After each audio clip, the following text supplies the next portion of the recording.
여러분, 콩고 왕자 조나단을 아십니까? 예전에 그 인간극장에도 나왔었고요. 또 TV에 요즘에 자주 나오는 그런 한국인입니다. 이렇게 생겼는데요. 귀화해서 한국 사람인데 외모는 완전히 외국 사람인데 말도 뭐 얼마나 구수하게 그 전라도 사투리를 잘하는지요. 뭐 광주가 주로 살았던 지역이어서 뭐 홍어 잘 드세요? 저는 못 먹거든요. 이 친구는 아주 잘 먹는다고 해요. 그 정도로 뭐 한국 사람보다 더 한국 사람 같은 대한 외국인이라고 불리는 그런 콩고 왕자 조나단인데요. 그런데 어떻게 이 친구가 이렇게 한국말을 잘하는가, 한국 문화에 어떻게 스며들고 젖어 있는가를 좀 찾아보니까 9살 때 한국에 왔답니다. 우리 주일학교 친구들 만날 때 그때 한국에 와서 한국 생활을 시작했고 지금까지 살아가고 있기 때문에 너무나 한국 정서에 아주 깊이 들어와 있는 이런 상황인데요. 이 친구의 삶의 여정은 사실 아버지가 그 콩고에서 공무원이었답니다.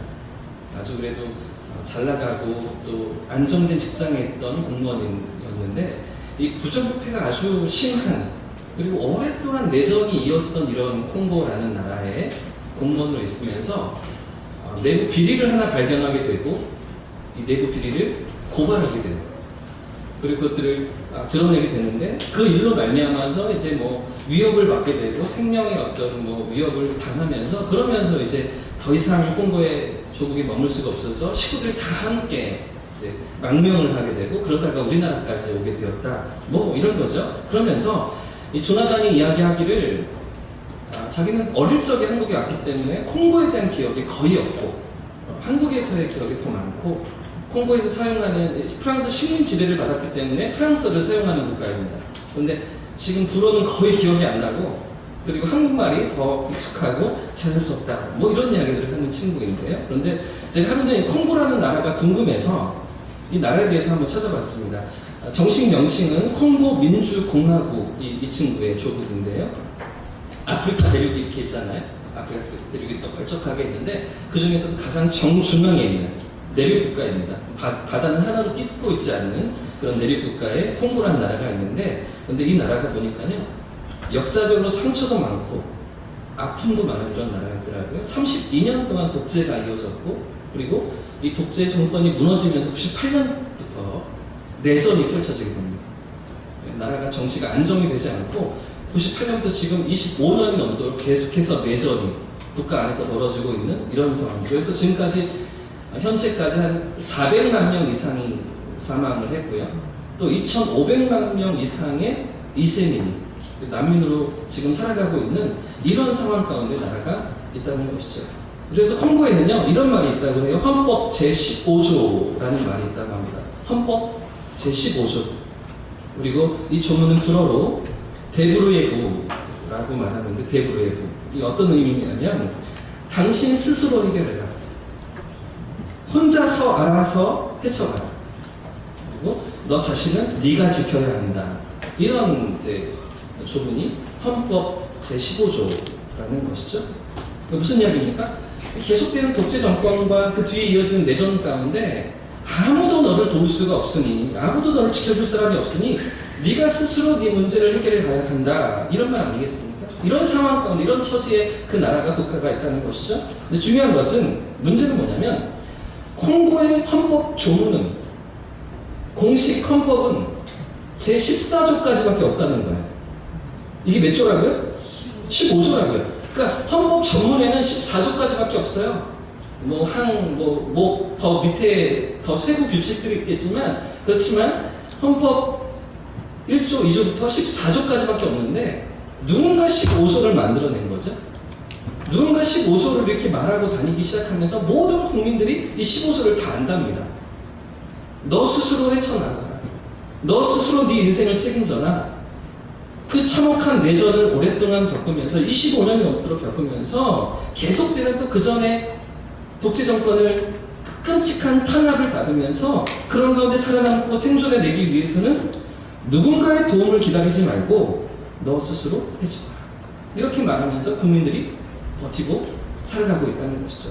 이런 내용을 알고서 이 친구를 다시 보니까요, 참 안타깝더라고요. 그래도 우리나라에 잘 찾아왔다라는 생각이 들고, 우리나라에서 잘 정착하고 그 동생도 있습니다.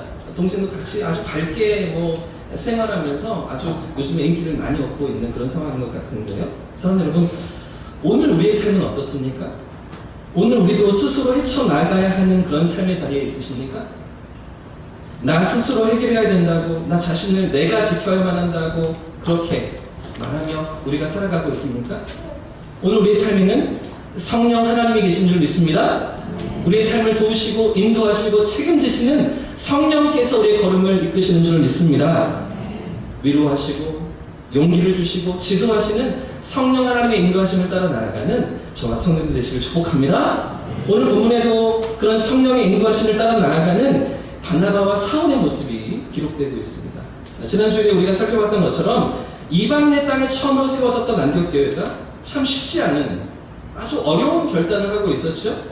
성령의 인도하심 앞에서 순종하면서 믿음으로 이렇게 반응하고 있었는데요. 어떤 결단이었습니까?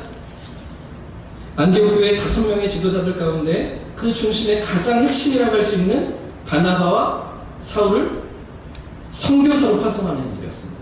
담임 목사와 선임 장로님을 선교사로 파송하고 있는 그런 안디옥 교회의 모습이 지난주에 살폈던 말씀 아니었겠습니까? 자, 보십시오. 1년 정도 이제 교회가 세워지고 지난 상황이었습니다. 그런 가운데 믿음의 백성들이 세워지고 또 교회가 성장하면서 그 가운데 헌신하고 성도들을 온갖 사랑으로 돌봤던 바나바와 사울을 이제 그 선교사로 파송하라는 성령의 인도하심 앞에서 안디옥 교회가 서 있었는데요. 그런데 그 성도들이 어떻게 순종했습니까? 자, 3절 말씀을 보니까요. 다시 한번 보십시오. 3절 말씀에 이에 금식하고 기도하고 두 사람에게 안수하여 보내니라. 여러분, 지금 안디옥 교회가 어떻게 순종하고 있었습니까? 기도하며 순종하고 있는 거죠. 금식하고 기도하면서 하나님의 뜻 앞에 믿음으로 반응하고 순종하고 있다. 그런 모습인 것인데요. 사랑하는 여러분, 오늘 우리에게도 이런 믿음이 있었으면 참 좋겠습니다. 성령의 인도하심 앞에서 때로는 내 뜻과 다를지라도, 때로는 내 생각과 다를지라도 성령 하나님의 인도하심 앞에서 기도하며 그 이끄심을 따라 나아가는 저와 성도님들의 삶이기를 축복합니다. 여러분, 때로는 내가 생각하는 것이 최선이 아닐 수 있습니다. 내가 원하고 바라는 것이 그것이 정작 주어져도 이게 정말 좋은 게 아닐 수도 있는 것이죠. 나보다 나를 더 사랑하시고 나를 더 잘 아시는 하나님께서 인도에 나아가실 때 그 삶에 진정한 행복이 있고 진정한 기쁨이 있는 줄 믿습니다. 성령의 인도하심 앞에 믿음으로 반응하는 거죠. 기도하면서 반응하는 것입니다. 여러분, 이런 상황 가운데 이제 바나바와 사울의 1차 전도 여행이 시작됩니다. 이제 사도행전 13장 이후로 계속해서 펼쳐지는 모든 스토리는 이 선교 여행의 이야기입니다. 1차, 2차, 3차의 전도 여행 가운데 하나님의 인도하심이 어떻게 펼쳐지며 어떤 지역에 어떤 믿음의 사람들이 심겨지고 세워져서 주님의 교회가 시작되고 있는지 사도행전은 계속해서 우리에게 선교 여행의 모습을 우리에게 보여주고 있는데요. 먼저 4절부터 6절까지의 말씀을 같이 한번 읽어보겠습니다. 4절부터입니다. 시작! 두 사람이 성령의 보내심을 받아 실루기아에 내려가 거기서 배 타고 두로에 가서 살람이 이르러 하나님의 말씀을 유대인이 여러 회당에서 전할세 요한을 수행으로 두었더라.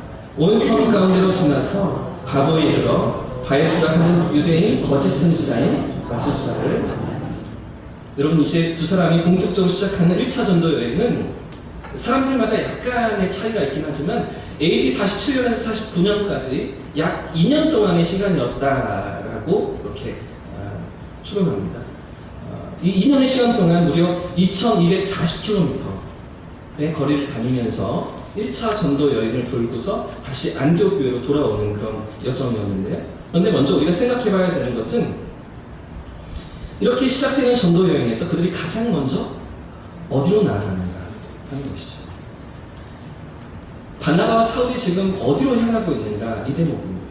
여러분, 4절 말씀을 다시 한번 보십시오. 그들이 성령의 보내심을 받아 어디로 내려갔습니까? 실루기아로 내려가게 되죠. 지도를 한번 보십시오. 지도에 보시면 실루기아가 이렇게 되어 있습니다. 안디옥에서 실루기아 항구까지 약 25km 되는 거리입니다. 이 거리를 아마 걸어서 내려갔겠죠? 안디옥에서 걸어서 차가 없던 시대에, 그죠? 한국까지 내려갔을 것입니다. 그리고 실루기아에서 배를 타고서 지중해 동편에 있던 구브로라는 섬으로 지금 이 선교팀이 향하게 되는데요. 이 구브로는 지중해에 있던 이 좌우로 길쭉한 섬이었습니다. 그럼 보이시죠? 우리나라 제주도의 한 5배 정도 되는 크기라고 하고, 지도에는 이렇게 보이지만 사실은 아주 큰 섬입니다. 그리고 좌우에서 관통하는 거리가 약 144km. 그러니까 적지 않은 섬인데요. 아주 규모가 있는 섬에 지금 바나바와 사울이 향하게 되고요. 처음에 이 실루기아를 떠나서 구브로 섬의 동편에 있는 살라미라는 항구에 도착하게 되고요. 살라미에서 여러 회당을 찾아다니면서 복음을 전하다가, 그리고 이 살라미를 지나서 이제 서쪽 맞은편에 있는 144km를 걸어오는 겁니다. 걸어서 맞은편에 있는 서쪽 항구인 바보항에, 파포스라는 항구로 지금 이 전도 여행이 이어지게 되는데요. 그런데 중요한 것은 우리가 갖게 되는 질문은 왜 이곳인가 하는 거죠. 왜 구브로라는 이 섬으로 이 선교팀이 향하고 있는 것인가 하는 질문입니다. 여러분 보십시오. 지도를 보십시오. 안디옥에서 걸어서 북쪽으로 올라갈 수도 있었습니다. 결국은 지금 저 갈라디아 지역, 물론 아시아까지는 향하진 않지만 갈라디아 지역으로 가는 지금 여정이잖아요. 그럼 걸어서 가는 게 조금 더 안전할 수 있겠죠. 2번이나 배를 타고 섬을 거쳐서 또 배를 타고 또 그 내륙으로 올라가기보다는 걸어서 얼마든지 전도 여행을 향할 수도 있는데, 아니면 저 동편으로 지금 요르단이나 시리아 지역에 있는 이런 지역으로도 얼마든지 복음을 전하기 위해서 나아갈 수가 있는데, 그런데 왜 이 전도 여행의 첫 시작점, 첫 목적지를 구브로 섬으로 향하고 있는가? 왜 바나바와 사울이 가장 먼저 이 구브로 섬으로 찾아갔는가 하는 것이죠. 여러분, 이유가 무엇일까요? 왜 구브로가 제일 첫 번째 선교지였을까요? 이유가 무엇입니까? 구브로가 바나바의 고향이었기 때문입니다. 바나바의 고향. 출신지가 바로 이 구브로였던 것이죠. 사도행전 4장에 이 바나바가 처음 등장할 때, 예루살렘 성도들 앞에 처음 그 이름이 알려질 때 그의 출신 배경을 사도행전이 이렇게 기록합니다. 4장 36절부터 37절 말씀해 보시면, 구브로에서 난 레위족 사람이 있으니 이름은 요셉이라, 서도들이 일컬어 바나바라, 번역하면 유르르의 아들이라 하니 그 같이 있으며 바라 그 값을 가지고 사도들 발 앞에 섰더라. 이렇게 기록하면서 바나바의 이제 이름이 등장하기 시작하죠. 그러니까 지금 1차 전도 여행의 가장 첫 번째 목적지가 어디입니까? 구브로가 어떤 곳입니까? 바나바의 고향입니다. 바나바에게 너무나 익숙하고 아는 사람들도 많이 있던 그런 고향인 것인데요. 아마 바나바는 아무도 모르는 곳, 전혀 새로운 곳으로 찾아가기보다 그래도 내가 경험이 있고 내가 이해가 있는, 그래서 정보도 있는 곳으로 가서 복음을 증거하는 것이 더 효과적일 거라고 생각하면서 구브로로 나갔던 것 같습니다. 뿐만 아니라 이 바나바는 처음부터 예수님을 따르던 사람이 아니었잖아요. 예수님의 12제자 가운데 바나바가 들어있지 않았습니다. 아마도 오순절 성령 강림이 임하고 베드로가 설교할 때 3,000명이 회심하고 5,000명이 회개할 때, 그때 그 복음을 듣고서 예수님을 만나고 예수님을 믿게 된 바나바였던 것 같은데요. 그러니 자신이 먼저 예수님을 믿고서 복음을 듣고서 그 마음속에 일어나는 갈망이 무엇이었을까요? 그가 예수님을 만나고서 그 삶이 온전히 변화되고서 나에게 주시는 하나님의 구원의 기쁨과 간격을 누리면서 바나바가 가졌던 가장 첫 번째 갈망이 무엇이었겠습니까? 가족과 고향 사람들에게 예수를 전하고자 하는 마음이었겠죠. 하루라도 빨리 이 복음을 전해야 되겠다 라는 생각들이 아니었겠습니까? 여러분, 우리가 예수를 믿고서 하나님 나라 영원한 생명을 선물로 받았다면 그 복음을, 그 은혜를 가장 먼저 전해야 되는 대상이 누구입니까? 우리가 받은 사랑과 은혜를 가장 먼저 알려야 되는 대상들이 누구입니까? 우리 가족들이잖아요. 우리 친지들이잖아요. 내가 사랑하는 이웃들, 내 친구들 아니겠습니까?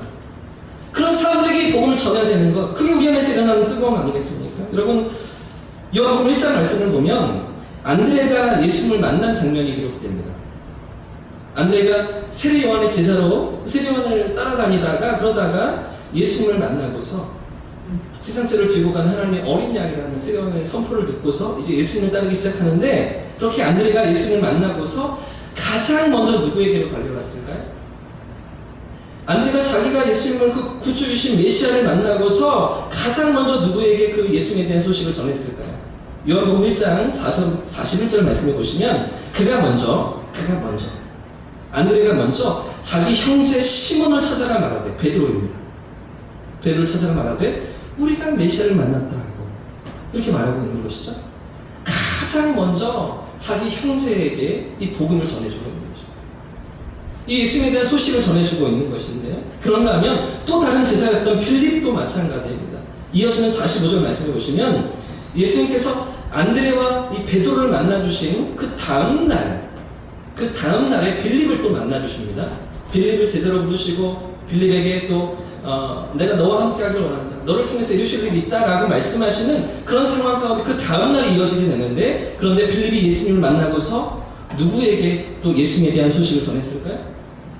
빌립은 45절 말씀해 보시면 빌립이 나다나엘을 찾아가 이르되 모세가 율법에 기록하였고 여러 선지자가 기록한 그 일을 우리가 만났다 하고. 여러분, 빌립이 자신이 만난 예수님을 누구에게 소개하고 있습니까? 자기 친구였던 나다나엘입니다. 자기처럼 메시아를 기대하고 소망하며 바라보았던 그런 소원을 가지고 있던 나다나엘에게 이 소식을 전해주고 있는 것이죠. 나중에 이 나다나엘의 이름이 바돌로메로 또 다른 이름으로 바뀌어지게 되는데, 이 나다나엘도 예수님의 제자가 되어서 12제자 가운데 한 사람이 되어서 위대한 복음의 증인으로 지금 예루살렘 교회와 지금 안디옥 교회로 이어지는 모든 복음의 확장의 역사 가운데 이 나다나엘 역시도 위대하게 사용받는, 쓰임받는 그런 인물이 되어지는데요. 필립을 통해서죠. 여러분, 안드레를 통해서 베드로가 예수님 앞에 나오게 되는 거죠. 여러분, 우리가 복음을 전해야 될 사랑하는 사람들이 누구입니까? 우리 안에 있는 이 구원의 기쁨을 전해 주어야 될 사람들이 누구입니까? 여러분, 주위를 둘러보십시오. 우리 가족과 우리 형제와 우리 친구들이 이 생명의 길에 들어와 있습니까? 이 구원의 기쁨을 누리며 살아가고 있습니까? 영생의 소망을 가지고서 이 땅을 살아가고 있습니까? 눈앞에 보이고 세상에서 들려지는 소리가 전부가 아니라 그 너머에 있는 하나님의 영원한 나라를 붙들고 살아가는 그런 삶으로 내가 살아가는 형제들이, 내 가족들이, 우리 친구들이 나와 있습니까? 여러분, 우리의 마음이 뜨거워져야 하는 것이죠.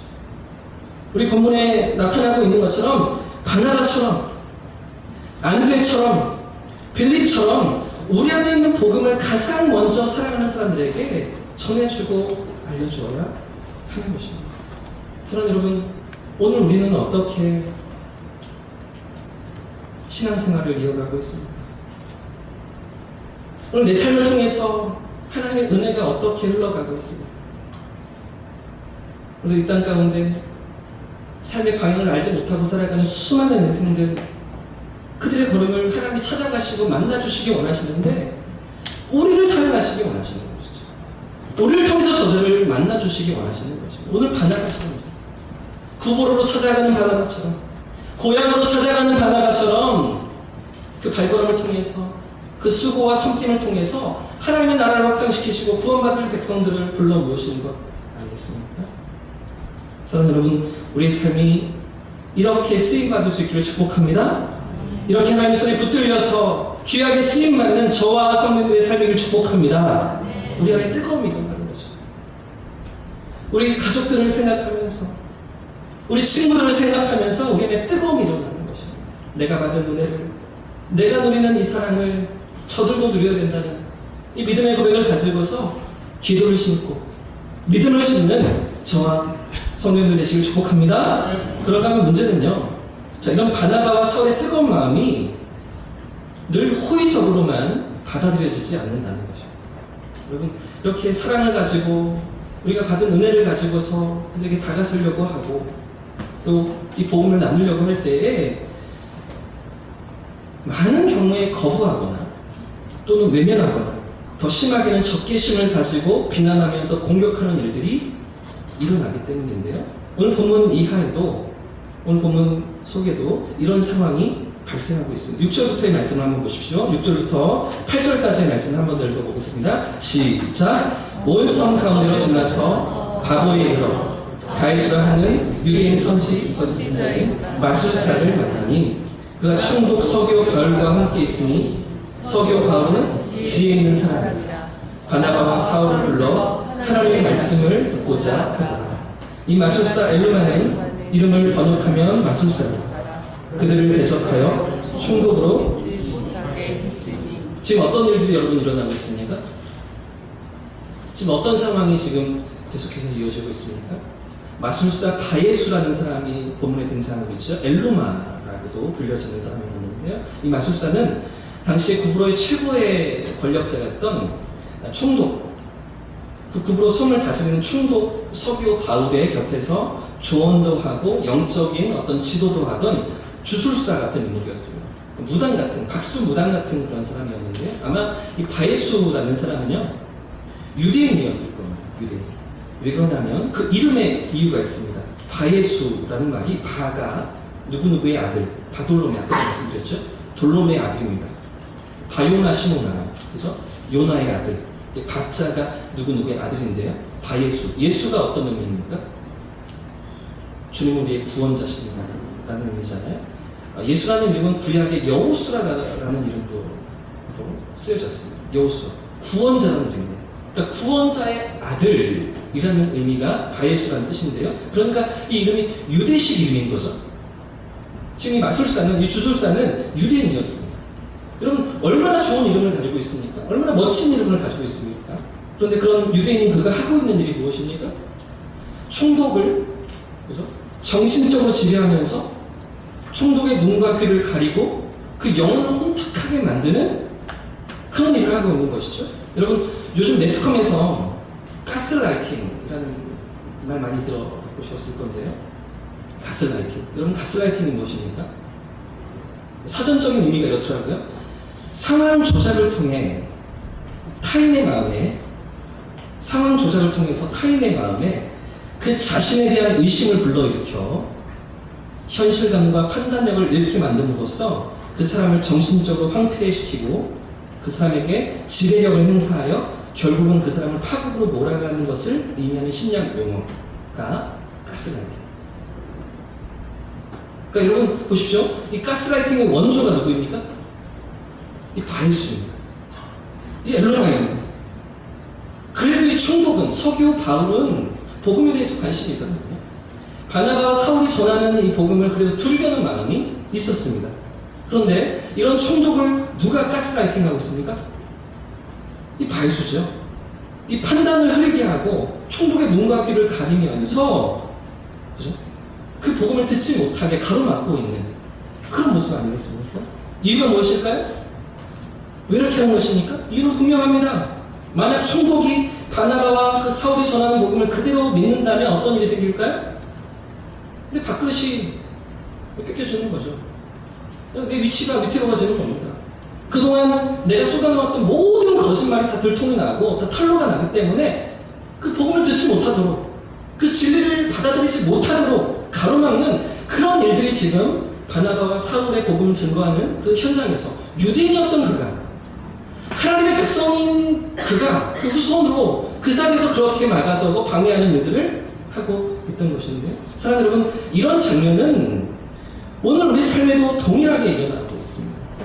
복음이 전해지는 곳마다, 하나님께서 죄인을 찾으시고 구원하시는 그 자리마다 성령의 역사도 일어나곤 하지만, 그러나 악령도 그냥 두지 않는 것이죠.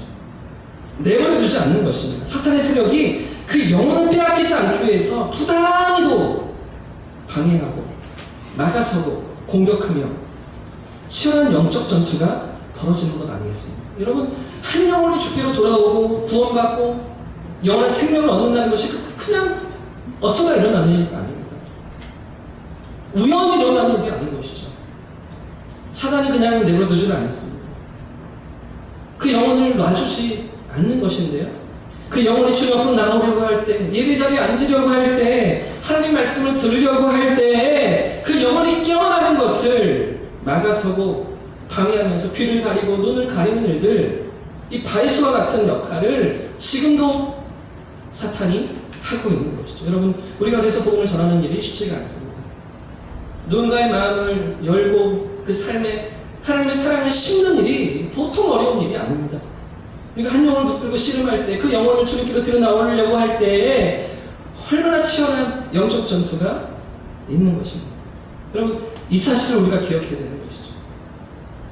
사실은 한 우주가, 한 인생이 주님 앞에 나올 때 한 우주가, 그 인생의 전부가 하나님께로 돌아서야 하기 때문에 그 일이 보통 어려운 일이 아닌 것이죠. 그러나 그럼에도 불구하고 우리가 기억해야 될 사실이 있습니다.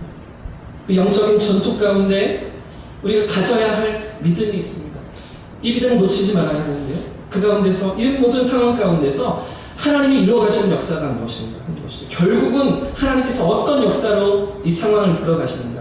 오늘 말씀의 결론이 무엇입니까? 자, 12절 말씀을 보십시오. 12절 같이 한번 읽어보겠습니다. 시작. 이에 총독이 그렇게 된 것을 보고 믿으며 주의 가르치심을 놀랍게 여기니라. 여러분, 지금 12절에서 중요한 단어가 무엇인가요?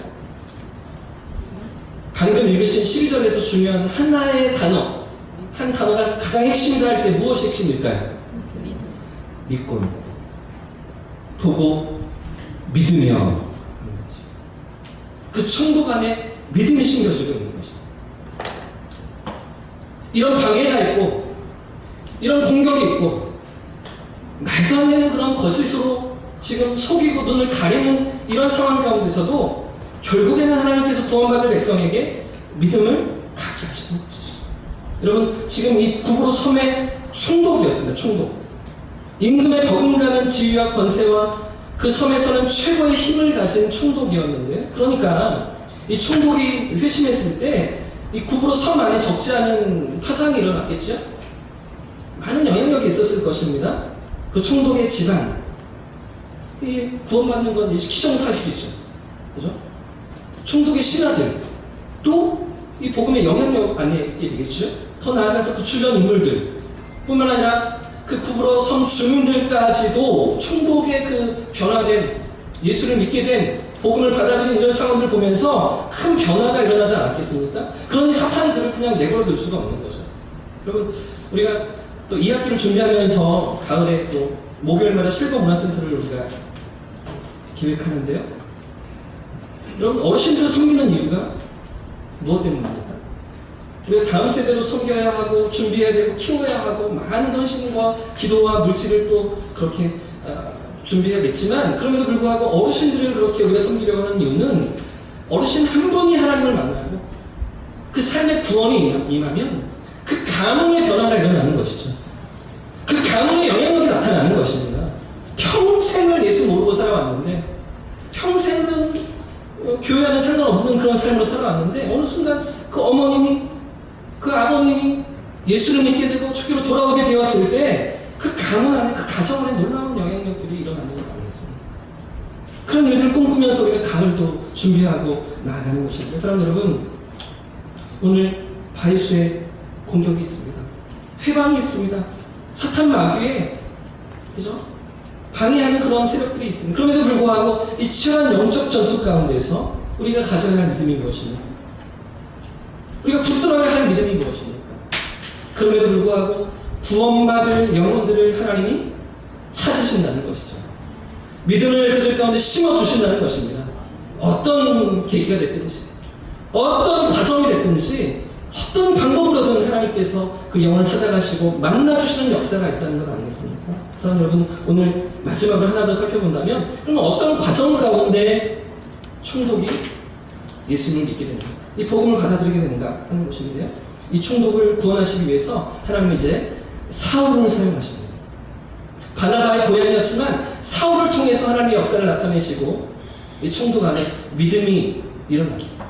믿음이 생겨지게끔 하나님께서 역사를 하시는데요. 자, 9절부터 11절까지 말씀입니다. 9절부터 11절 같이 한번 읽겠습니다. 시작. 바울이라고 하는 사울이 성령이 충만하여 그를 주목하고 이르되 모든 거짓과 악행이 가득한 자요 마귀의 자식이요 모든 우리의 원수요 주의 바른 길을 걷게 하기를 그치지 아니하겠느냐. 보라 이제 주의 손이 내 위에 있으니 내가 맹인이 되어 얼마 동안 해를 보지 못하리라 하니 즉시 안개와 어둠이 그를 덮어 인도할 사람을 두루구하는지라. 사랑하는 여러분, 지금 하나님께서 사울을 어떻게 사용하고 계십니까? 그를 어떻게 들어쓰고 계십니까? 그 바알수의 그 주술사의 모든 거짓을 낱낱이 드러내고 계시잖아요. 그 속임수를 다 손부리채 들통내시고 박살내시는데요. 그런데 이런 일들이 어떻게 가능합니까? 이것이 어떻게 가능합니까? 9절 말씀을 다시 한번 보십시오. 바울이라고 하는 사울이 어떻게 해요? 바울이라고 하는 사울이 성령이 충만하죠. 여러분, 성령 충만합니다. 여러분, 여기서도 성령 충만이죠. 사울의 능력이 대단해서가 아니었습니다. 사울의 지식이 뭔가 많아서가 아니었습니다. 사울이 뭔가 특별한 능력이 있는 그런 사람이어서 그가 쓰임 받았던 것이 아닙니다. 여러분, 성령으로 충만했기 때문에, 성령의 인도하심을 따라갔기 때문에, 성령의 인도하심 앞에 깨어 있었기 때문에 사울을 사용하시며 그를 통해서 총독의 마음을 변화시키시고 그 삶 가운데 믿음을 심어주신 것인데요. 사랑하는 여러분, 성령 충만하시기를 원합니다. 성령 충만함으로 복음의 능력을 나타내며 성령 충만함으로 하나님의 살아계심을 드러내는 저와 여러분의 삶을 축복합니다. 그런데 우리의 삶을 살아가면서 어떻게 복음의 능력을 나타내는가? 우리 안에 있는 그분의 기쁨을 어떻게 전달하고 나누는가? 우리의 가족들을, 우리의 친지들을, 우리의 친구들을 어떻게 하나님 품 안으로 인도할 수가 있는가? 성령 충만합니다. 우리의 언변이 아닙니다. 우리의 지혜가 아닙니다. 우리의 설득이 아닙니다. 성령께서 그들의 마음을 감동시키시고 변화시키시기를 기대하면서 기도를 심고 믿음을 심으면서 하나님 앞에서 이 꿈을 가지는 저와 우리 성도님들 되시기를 축복합니다. 여러분, 19세기 후반에 D.L. 무디와 함께 세계 복음주의 운동에 앞장섰던 R.A. 토레이라는 목사님이 계십니다. 이분 책이 지금도 아주 많이 번역되어서 남아있는데요. 기도에 대한 책, 그리고 성령 충만에 대한 책을 많이 쓰신 그런 목사님, R.A. 토레이라는 목사님이신데요. 이 책들 가운데 이런 글귀가 있습니다. 나는 아침에 일어나면 성령 충만을 위해서 기도합니다. 하나님, 성령 충만을 주옵소서. 성령 충만 없이는 저는 흔들릴 수밖에 없습니다. 아침마다 이렇게 기도하셨다는 거죠. 성령 충만을 구하면서 성령의 인도하심 앞에 깨어있기 위해 씨름했다는 거죠. 또 이렇게 기도했다는데요. 하나님, 제가 성령 충만하지 못하다고 느낄 때 함부로 말하지 않게 하소서. 성령 충만하지 못할 때 다른 이들에게 깊은 상처를 줄 수 있기 때문입니다. 우리의 인간적인 생각과 우리의 감정과 우리의 기질로 살아갈 때 얼마나 많은 상처를 입히고 얼마나 많은 시름을 남기며 우리 주변에 문제들을 안길 때가 있습니까? 여러분, 성령 충만하지 못할 때 함부로 말하지 않게 하소서. 성령 충만하지 않을 때 말도 조심하게 하옵소서. 이렇게 기도했다는 것이죠. 사랑하는 여러분, 성령 충만한 저와 여러분 되시길 축복합니다. 사도들이 계속해서 우리에게 보여주고 있는 것처럼 성령의 인도하심을 따라가고 있는, 나 혼자 살아가는 삶이야. 너 혼자서 너의 인생을 책임져라. 네가 알아서 네 인생을 헤쳐나가라. 네 마음대로 살아가. 그런 삶이 아니라는 것이죠. 오늘도 우리 안에 내주하시고 우리의 걸음을 인도하시는 성령의 이끄심을 따라서 성령의 충만케 하시는 역사를 기도합니다. 날마다 주님과 동행하는 저와 성령들 되시기를 예수님 이름으로 축복합니다.